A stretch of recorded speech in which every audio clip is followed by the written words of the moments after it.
آمنہ کی کہانی۔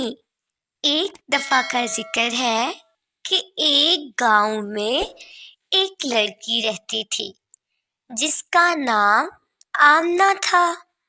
ایک دن آمنہ جب اسکول سے واپس اپنے گاؤں آ رہی تھی تو اسے زمین پر ایک وائلٹ ملا۔ آمنہ نے وائلٹ اٹھایا اور اسے کھول کے دیکھا کہ شاید اس میں کوئی شناخت مل جائے۔ اسے وائلٹ میں کچھ پیسے اور کچھ ATM کارڈز ملے۔ آمنہ نے سوچا کہ اس کی دادی نے اسے ایمانداری کا سبق دیا تھا۔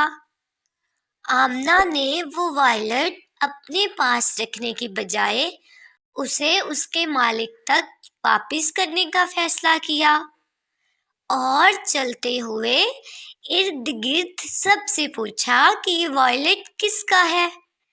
پھر ایک بوڑھا آدمی آمنہ کے پاس آیا اور اسے بتایا کہ یہ وائلٹ میرا ہے اور میرے خیال میں یہ کبھی بھی نہ مجھے ملتا۔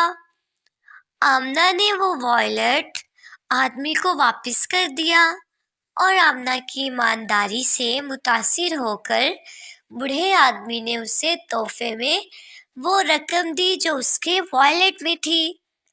پھر آمنہ خوشی خوشی اپنے گاؤں آ گئی۔